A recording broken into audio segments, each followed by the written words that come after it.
just me who pretends I've heard of that movie so you won't judge me? Is it just me who is really nervous today? Welcome to Is It Just Me, a podcast where we come clean about the way we secretly feel and realize it's not just us. Hi, I'm Lisa. And I'm Siewling. Welcome to the first official episode of the Is It Just Me podcast. The idea for this podcast started when during our conversations, we realized that we often talked about the seemingly small issues in our daily lives that had a significant impact on our general well-being. And only through sharing them with each other, we realized that it wasn't an isolated experience. So, being the curious and emotionally overthinking people that we are, this podcast is really an attempt for us to dive deeper into these questions and see if we can gather anything useful or hopeful to bring with us as we continue living. And thank you for joining us, all two of you. Let's get right down to the very first question. Is it just me who feels completely out of place in a new class/activity? To which, for me, this is an obvious one. I'm going to say a huge no. It's definitely not just you.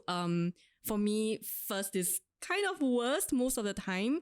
I don't know, like first day on a job, first date sometimes. Like my friend recently started a new job and I texted her on her very first day and I asked her, how's it going? And she's like, it's been 2 hours and I'm still here waiting for my staff pass to be made. So I don't know, it just feels like, I don't know, no one really enjoys like the first times of a lot of things.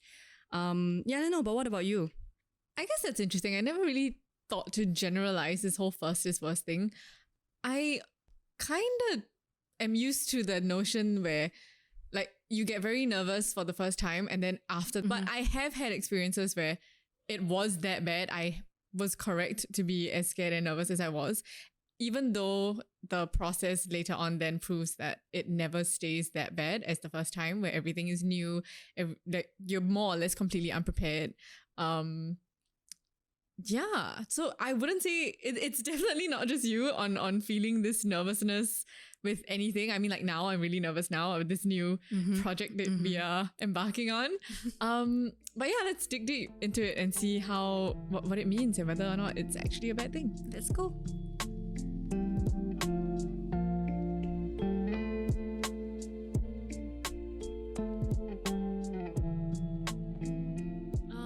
Okay, so first times, I don't know, like right now I'm thinking about the first time I signed up for this UX writing class. So I'm actually a writer, more of a copywriter. So UX writing is something pretty new to me. But I was still really nervous, I remember, even though you would think writing is, completely up my alley, right? You're a brilliant copywriter. Thank you.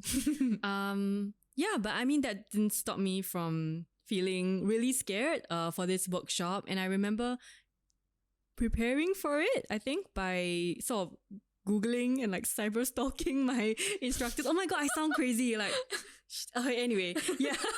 So, I basically just Googled the instructors. I found that they wrote this book, which, the workshop was based on. And I went to borrow it from the library.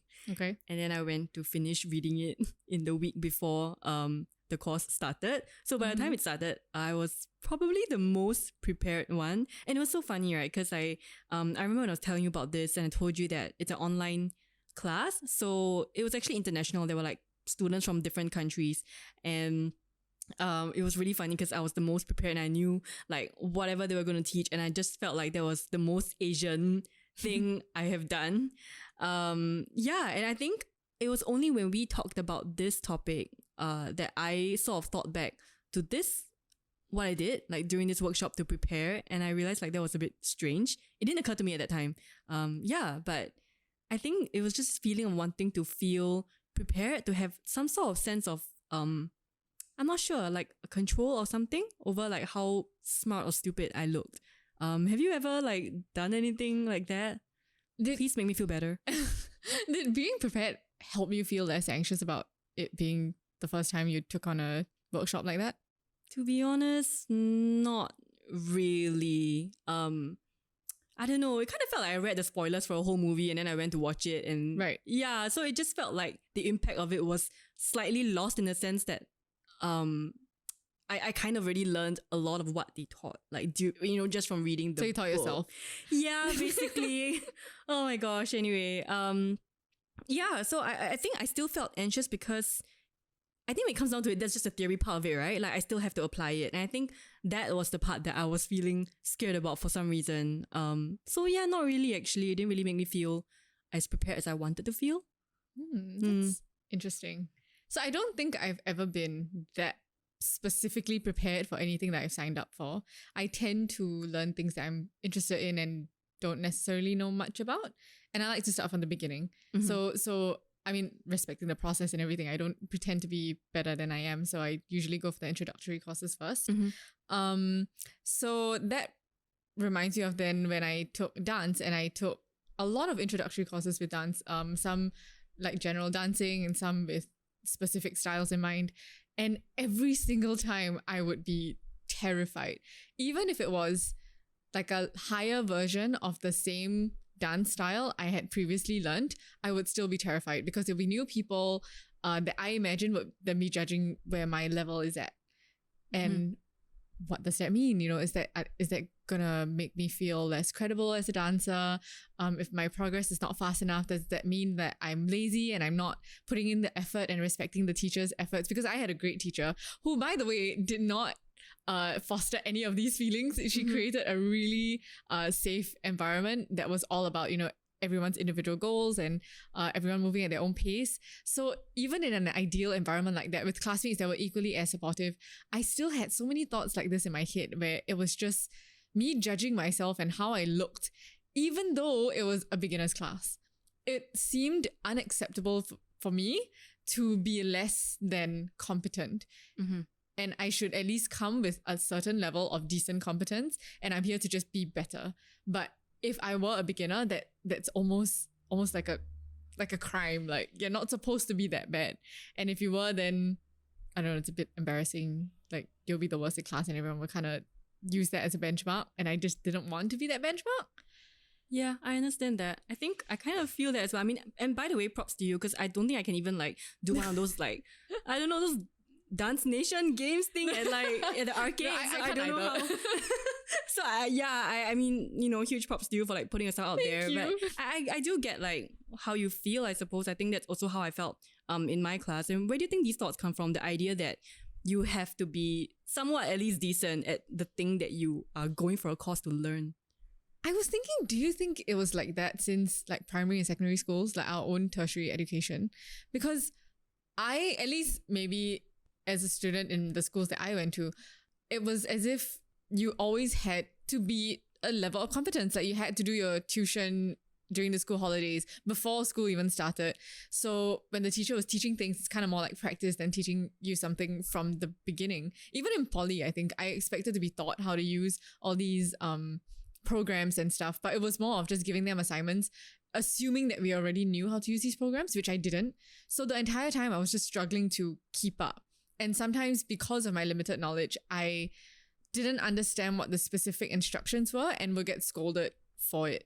Oh no. Yeah, which annoyed me because when I think back now as an adult, it was very clear because I did all the work. I just did it wrongly. So any teacher who would put in the effort to kind of think about it and really pay attention to the student would have been able to tell that I misunderstood and not, you're so lazy, you didn't do anything. Did they say that? Yeah. And I wasn't even upset because I was just confused. I didn't know what she meant because I had submitted it and I wanted feedback. Like I was genuinely completely bemused that was the conclusion she ended up with. So yeah, maybe it started in schools. Like you're just not supposed to not know anything. Maybe it's the fact that it's a group dynamic. Do you think like the idea that you have to be good enough because if you're not, then you're kind of dragging the pace of the class down for everyone, you know?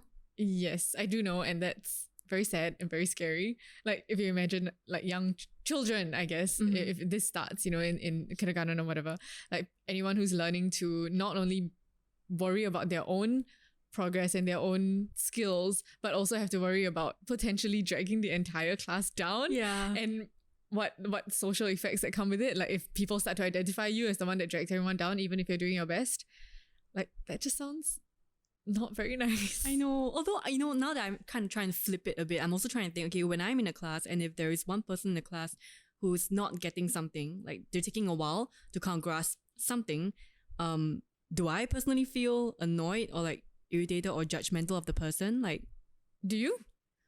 no, I don't think so. I actually just, honestly, I just take the time to do my own thing during that time. I think I'm with you, but I would say I don't think I am incapable of being impatient. But if it's clear that the person is doing their best, to me, that is the most heartwarming thing. Yeah. Okay. So it just feels like, I don't know, like we are pretty forgiving with other people who struggle in a class, but then we don't extend that same compassion and patience to ourselves. It seems like that. And even when I have shared my insecurities with fellow classmates, they seem to be on what we are saying now, like very forgiving and even encouraging. Like sometimes it's like, no, I never thought all these things. I never thought you were the worst and stuff like that.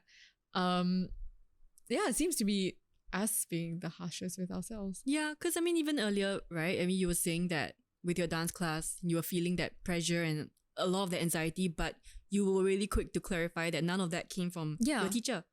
So it's all very self-manufactured. But I do think that it started during my tertiary years. Okay. Yeah. So was that where you had a teacher who told you were lazy? Yeah, things like that. And teachers just generally not being happy with me because I was slow. Like academics are just not my thing, and it is still difficult for me now to take on more academically inclined subjects. Yeah.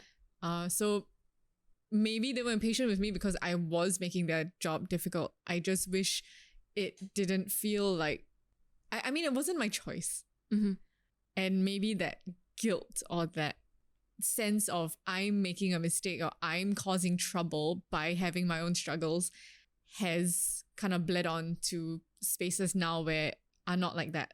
But I almost expect them to be. Yeah, I understand that. It kind of got me thinking as well, right? I mean, when we talked about this, about why exactly we feel this way, why we kind of self-sabotage ourselves, self-sabotage a lot, I think, when we go into these activities. So getting to the root of it, I think there's kind of two levels, right? And I was thinking the first is kind of control. It's this like tendency that we feel that we have to be prepared. We have to feel prepared. Right. I think, which I think comes down to the fact that when you go into a new class or a new activity, not knowing something gives you that sense of imbalance and lack of control, which I think is very discomforting for a lot of people. Like the two of us. Do you feel like do you feel like it's about control for you, I think? Maybe. I feel like yes, but it leads to my bigger issue, which is approval. So the lack of control makes it difficult for me to, I guess, change myself in any particular environment that would be the easiest to gain approval from these new people. Right. Actually, I can understand that as well, right? Because I think when you're talking about it stemming from your experiences in tertiary school, so I actually just recently did a diploma in early child education, and for that I had to do a couple of attachments to a few preschools. It was very interesting to observe, I think, the dynamics between children and teacher there. So I do notice that they kind of have sort of like a scale or a hierarchy in terms of how they get children to do what they're supposed to do. So I think the first of all is like they just tell you directly what you're supposed to do, right? Like, you know, Lisa, use your walking feet, or Lisa, like use your indoor voice. I got told that a lot. Sorry? I got told that a lot as a child. Like this one teacher just hated me because she was like, Annalisa, you're so noisy. You're always so noisy. And then I saw her in the lift of like in some mall, maybe like 20, no, not 20, maybe like 10 years later. Yeah. And I heard this same voice go like, be quiet, to some like child that was. Gosh. And then I was just like, this is the most familiar line in the most familiar voice ever. Yeah. And I realized it was her talking to a child. No way. Yeah. Wait, was it her child? It was her child. No, I mean, I didn't say anything because she didn't like me in the first place. Yeah. But it was so strange to hear her say the same thing just to someone else now. But I guess she still doesn't like noisy children. I guess she's of the children should be seen and not heard. Like variety. Maybe. It's very interesting though, because I think that is something that is supposed to change now. I mean, the way they teach teachers now in terms of dealing with children as well is to kind of put a positive slant on things when you want to tell children what they're supposed to do. So instead of saying don't, stop talking or don't run, that's why we're supposed to kind of rephrase it and reposition it as like, use your walking feet or use your indoor voice. So it's supposed to come from a positive place where they know what they're supposed to do and they understand it rather than don't do this, you're always doing this thing wrong. Yeah. Just a fun fact. Did it seem to work when you were... I guess we'll know when the children of now grow up. In 20 years time, we'll see how functional they are. But as in like, did the class seem to have a more positive environment rather than like, you know, the kind where they're very strict and they're very silent because they know they're going to get scolded? I mean, to be really honest, I do think both are equally effective in the sense that the outcome is achieved. But yeah, I mean, and I gotta say, I think my experiences personally are limited. But from what I have seen, it does seem to build a bit of a culture of like just a more fun and a more light-hearted culture where children feel a bit more free, I think, to speak up or to like, to just be themselves, I think. That's really nice. Yeah, that is. So yeah, I wish that had been what it was for you, but I guess hopefully there is a paradigm shift now, hopefully. Maybe after this conversation. Yeah, after the 5 people listening to this, including hopefully your former teacher. But yeah, I mean, I think, you know, usually when that doesn't work, right? When telling a child like, okay, like use your inner voice, when that doesn't work, teachers usually go to kind of like the next level. And this is, in my own experience, this is probably the highest level I've had to go to. So just to just pretend to be very strict and just, you know, don't make me say it again. Right. And then if the child thinks about it, if they really think about it, they realize actually you said it a lot of times and they know that this is an empty threat. But usually that has been quite effective for me because children just, you know, they sense that threat, right? But then there's some like extreme cases where even after you said that, the children still don't want to do what they're supposed to do. So I have personally witnessed like quite a few teachers like pulling this like final trump card, which is so effective, but also really sad, which is they go, okay, I don't like you already. Like, you know, or I only like good children. I don't like naughty children. That's awful. Yeah. If you're gonna be like that, then don't come to school. You know? So they say stuff like that. And like I mean to qualify here, like no judgment at all to teachers who, you know, whatever strategies you want to use to keep children in order, because I do recognize that it is very difficult, right? To manage entire class of 15 children at the same time. But yeah, I mean, it was just food for thought, I guess, to observe how, even from young, to see how the ultimate like way that a child will listen, or rather a child will behave or know what's the right thing to do is if it makes my teacher happy, right? If it gets approval from whichever figure of authority is in that setting, right? So I think it's just kind of, I guess how a lot of us were raised, and that's also why, there's always a difference, I think, to figures of authority. And so when it bleeds down to us when you're older and you're signing up for like a class, if you particularly, I think, had some kind of emotional trauma or some kind of emotional experience that affected you in some way, even way back then, who knows how that kind of affects the way you are when you're an adult, right? So I think, I think ultimately when you join a course and you go into it thinking, not, okay, I'm here and I'm going to like, the objective for me is to the objective for me is to master this skill or like get better at this. I mean, we think that's what the objective is, but I think sometimes when we go into it, we don't realize that for some of us, the objective suddenly becomes to make the instructor like pleased with me. Yeah. Is that how it is for you? You were saying? Approval is a big thing for me. And I do have a bad habit of putting teachers up on a pedestal because I recognize that they are experts in what I'm trying to learn, and I want to respect that. And as someone who doesn't know anything, assuming that I am a beginner and whatever it is I'm learning, I kind of just absorb whatever they give me. And it took a long time to realize that, unfortunately, not all teachers teach things that are in line with your own needs and your own values or your own way of living. And it is okay to kind of choose what you want to retain and what you can recognize is not for you. Yeah. Which is really hard to do. I guess so, yeah. And also I think it's, for me, I think it's because I feel like we're raised or like wired to, when we say we want to try learning pottery or we want to try learning how to write. When we say try, I think what we really mean is succeed. So in our head, there is a very specific outcome that we tie to it, that we want out of joining this class, right? So that's why, I think that's also part of why we put so much pressure on ourselves. Yeah, I guess also the opinion of the authoritative figure is also a way to define whether or not you have succeeded, right? Because they are the ones who know best. They are the ones who are the experts. So if they are the ones telling you that you're doing well, you're on the right track, that was correct, that is a very sure, very solid form of success that you can keep, and then therefore prove that the effort that you've put into this course or this class or whatever has been worth it. You've not failed, essentially. Yeah. Which I guess is something else you can explore, like this notion of success and not failing. Yeah. And how important that is in relation to enjoying the process and the experience, and how much you gain from these two separate things. And like, do you feel like you tend to compare and benchmark yourselves against like the other people in your class? Yes, I do. Honestly, I would say I just don't want to be the worst. I don't want that kind of attention. And that is what gets me the most, I think. Like if I know I'm kind of in the average mark where I can take inspiration from the people who are the best, that's a happy place for me to be. I just worry that I will end up being the worst and it'll be very obvious. And in my mind, like everyone would know and laugh and think like at least it's not me, or at least I'm not Lisa. Yeah. I feel like I do have memories that led to this, but nothing is coming up right now. Maybe later. I was going to ask, like, have there been any instances where you felt like you were the worst in the class? I mean, I used to be really bad at the NAFA test. And in CCAs. Don't get me started on CCAs. Do I want to reveal?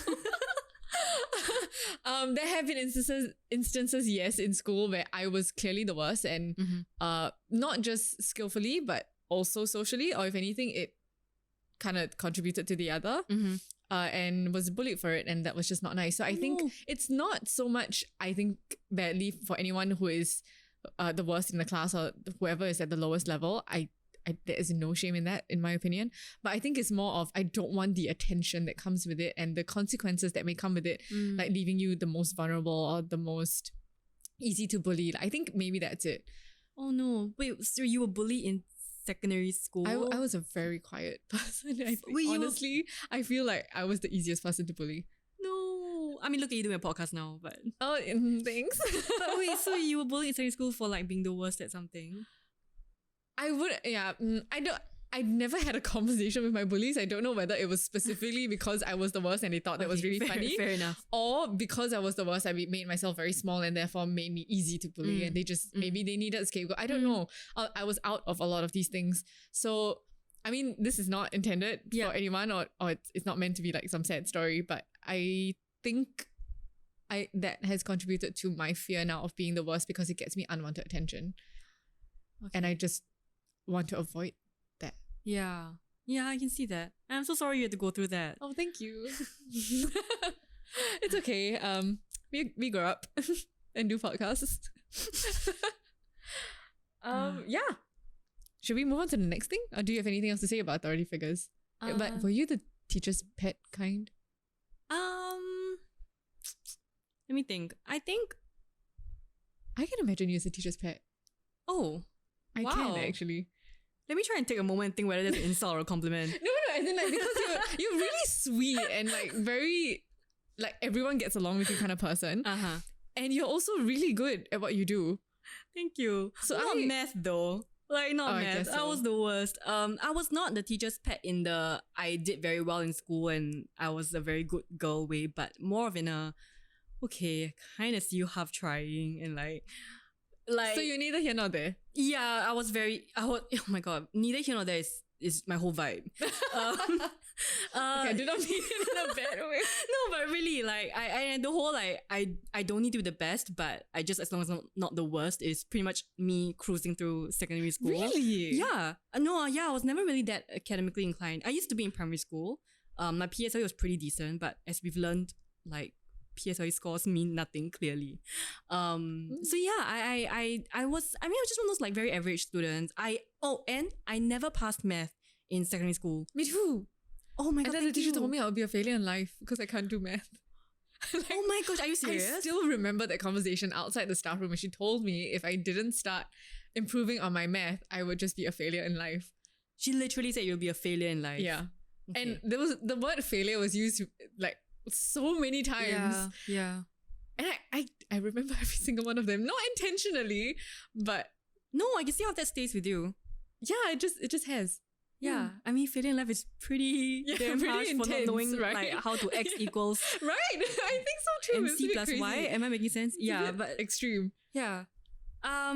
Yeah, so yeah, I wasn't a teacher's pet, but my teachers liked me enough. And so, I mean, I never passed math, right? And so my teacher would, thankfully, I didn't have a teacher like yours, so she was quite encouraging. I still remember like the day we got back O-level results, she even did this thing where she held back the result slip, like just to tease me for like 5 seconds. That's really And then she's like, she just held it out with this like smile and she's like, you passed. Like my math for O-level. Like that's like so the first nice. time ever. Yeah, thank you. That's really nice. Yeah. So wow, we kind of sidetracked there. But we were talking about authority figures, so it's still relevant. yeah. So I think I had a pretty decent relationship, I think, with figures of authority. Okay. But I do definitely still want their approval, I think. Yeah. During classes. And I think a lot of people do as well when I talk to my friends. All that you knew in your UX workshop. Yeah. Did you get the teacher's approval? Did they find out that you were super prepared and give you credit for it? Nope. First of all, I did not want to reveal that I already read up everything because I didn't want to look like that person. Yeah, that oh my god, I am Hermione Granger, but like not even that smart. She is a good person to be. Yeah, that's true. So I guess that was that. Cool. So maybe now we can talk about what we should unlearn now that we are aware of all these things. Yeah, let's get to it.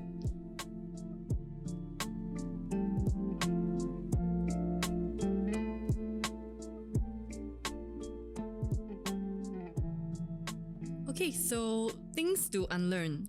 Which for me, by the way, as a writer, I gotta say I really appreciate the poetry of like as in order for us to learn things, we need to like unlearn some things. I really like that. And for me, I think the first thing we probably should unlearn, I don't know, I think it's probably for me a reminder that not everything is a competition.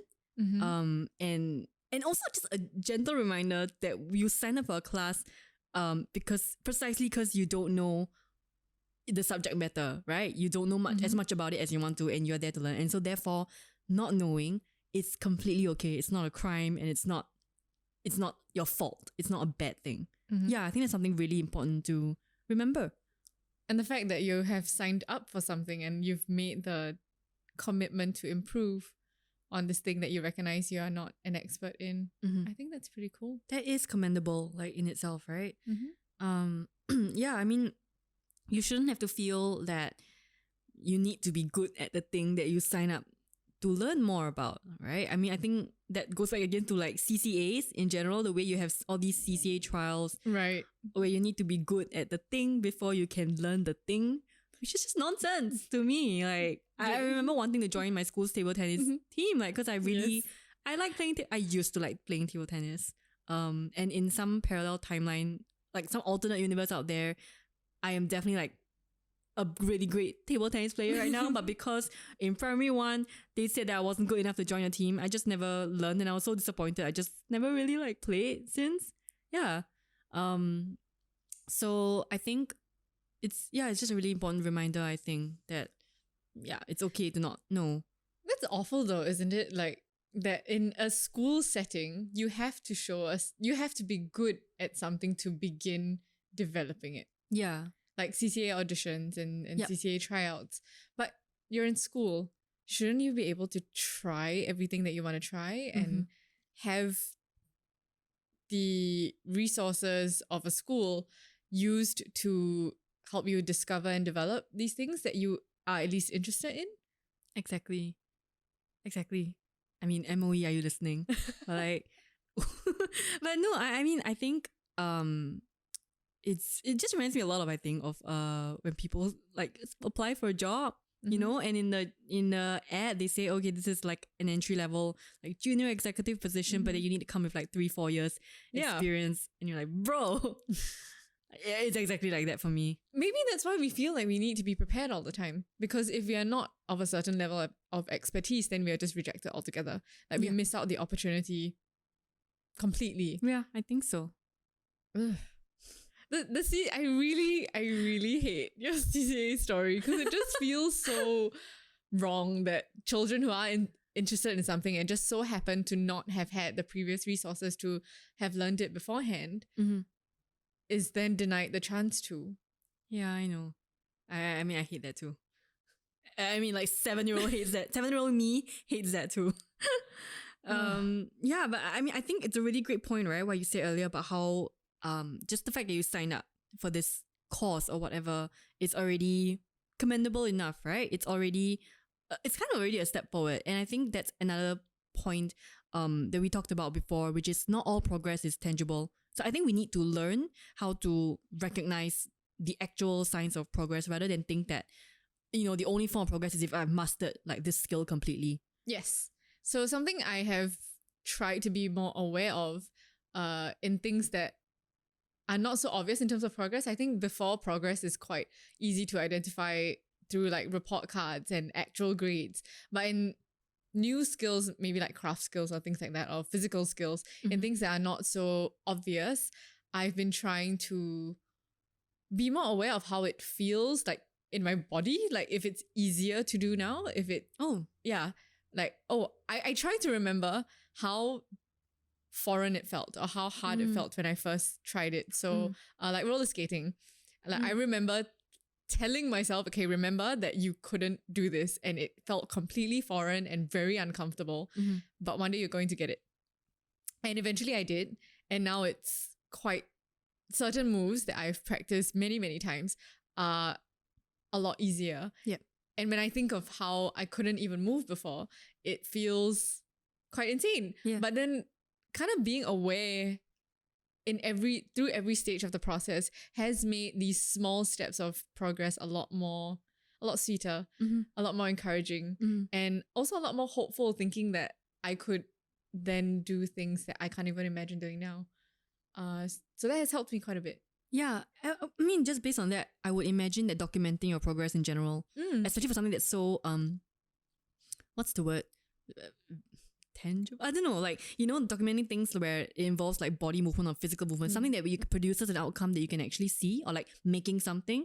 I would imagine documenting your progress actually helps as a really good visual reminder of how far you've come. Yeah, it really does. I actually realized that a lot of the inspiration that I follow, like on Instagram or whatever, are from people who show the progress, because it does, to me, bring a lot more value to the final result, because you see the work that goes into it, and it's not hidden, it's not all pretty, it's all the ugliness and frustration that comes with it. Is really encouraging, and to me makes the end result a lot more valuable, because it came with so much. There was so much picking up to do. There was so much mental traps to dig yourself out of, and I think that's great.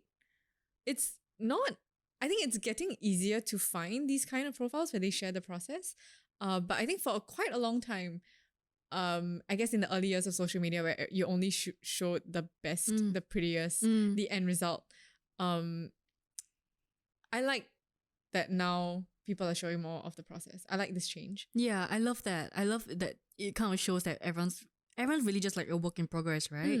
I think you're right. For the longest time, we've just been seeing a lot of like the end result of things on social media, or like even in the news, you know. I think generally what's more newsworthy is the big success stories, right? So when you read about that, you read about someone achieving this or that, it's always like, wow. Or, you know, they report on like these really insanely done like huge art installations, or that takes like a lot of effort, and you look at it and think like, oh my god, like I could never do that. But at one point, the person who did that probably couldn't do that, right? And they kind of worked up to it. And when you read stories that are reported based on the final, like the final stage or like the final outcome, I think it's something that's very easy to forget.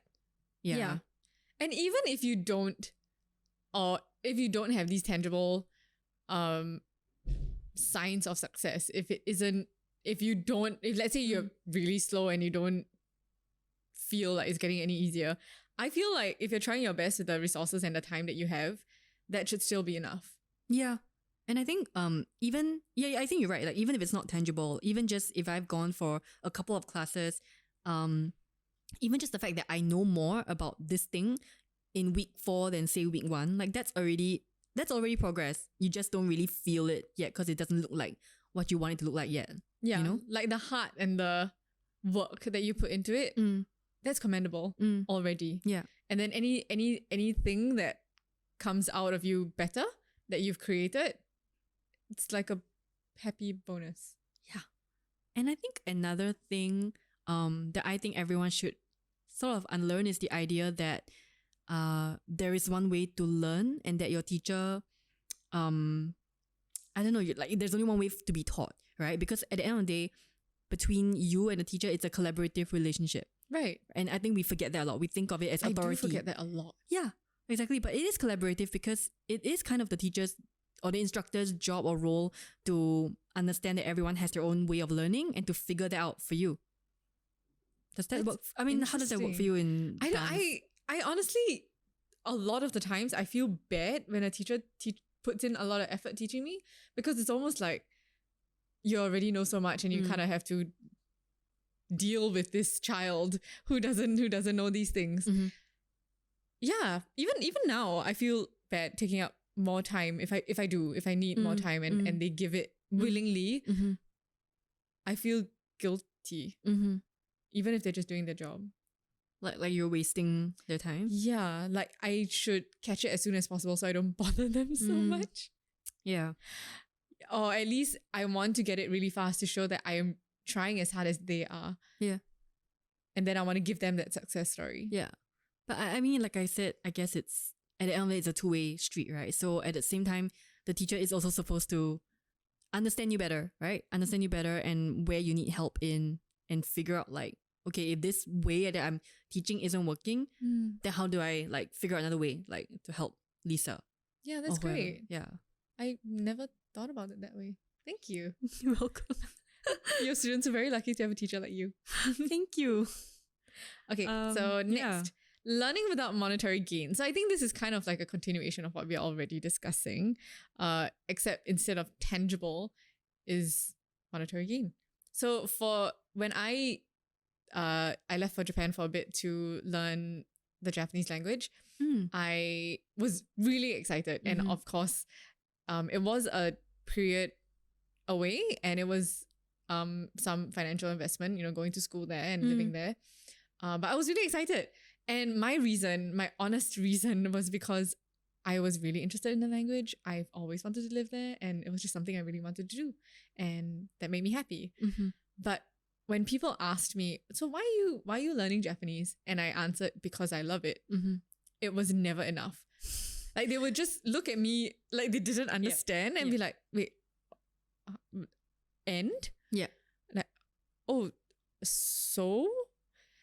And it was only after I started crafting this other answer, which was, oh, when I get good enough and I pass my exams, then I can work as a translator and earn money.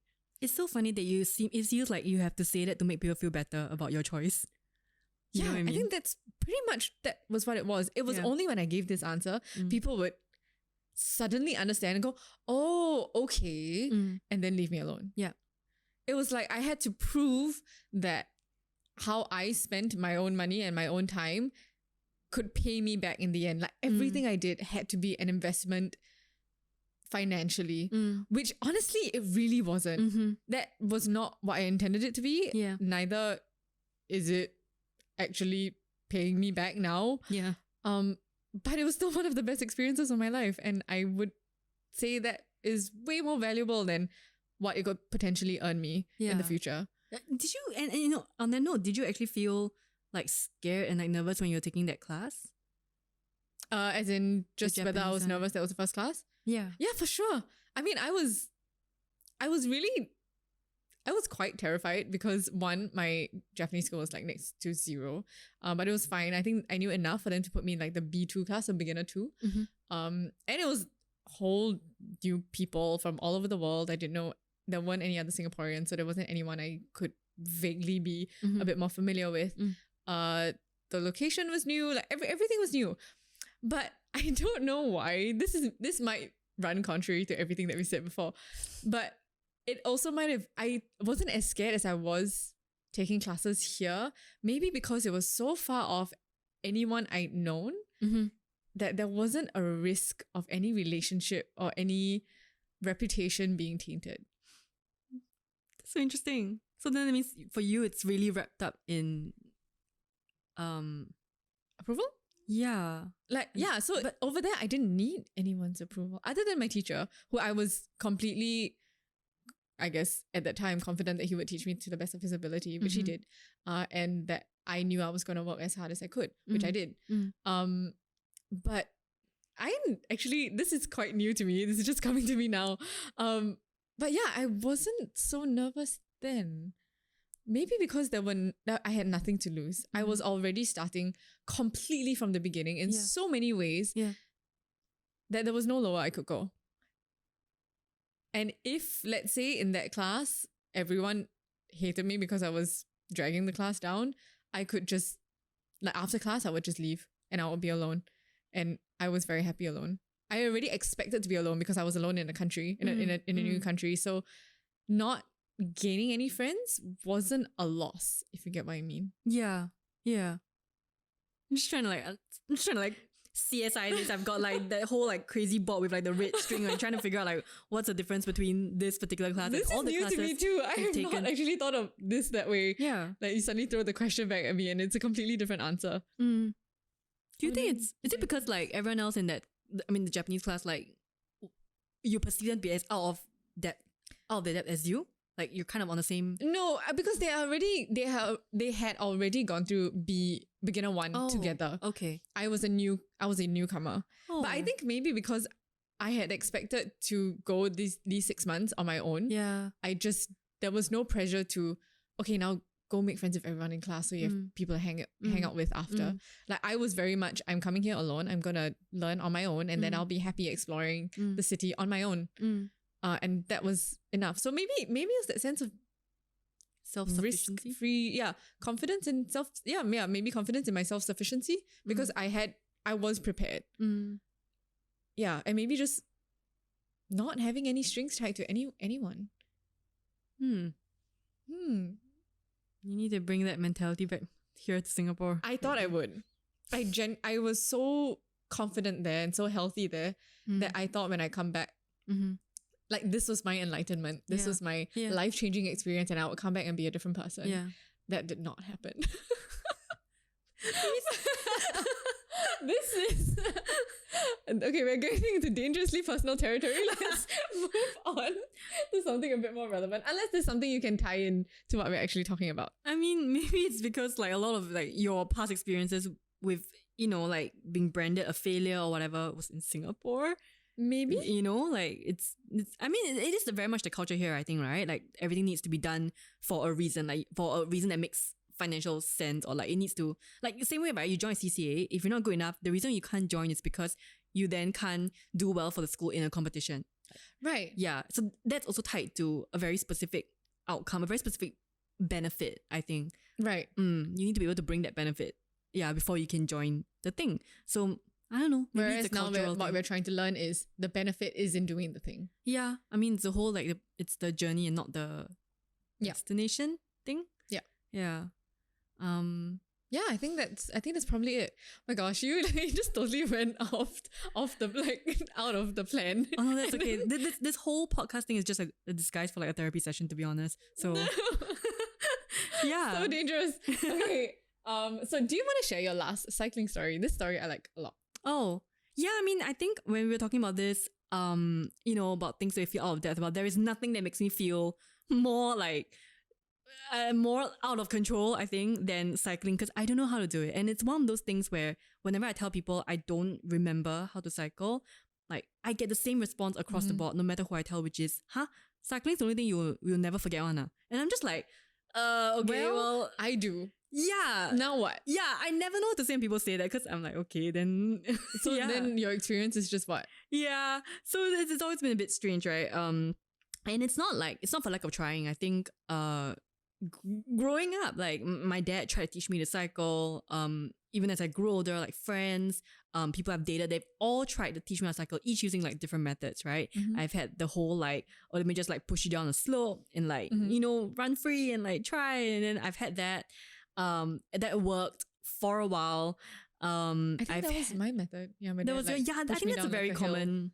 Yes, that is a very common teaching method. I've had the whole, like someone actually tried to break it down to a theory lesson for me. Like she actually came up with an acronym. I still remember it, like BMW, which is balance, momentum, and weight. Because she thought if I understood how cycling works, I can do it. Which is actually surprisingly effective. But again, it's just not something that's I don't know that I remember. I only managed to do it for like an hour or so, and then for some reason it leaves my body, like this ability to cycle. So you know, all this to say that I have tried like many occasions to learn, and I just can't. And so recently I met someone and his background is in sports science, so I feel like okay, like this person knows his shit. And so I told him that I don't really know how to cycle, and I've been trying, but I just like I can't.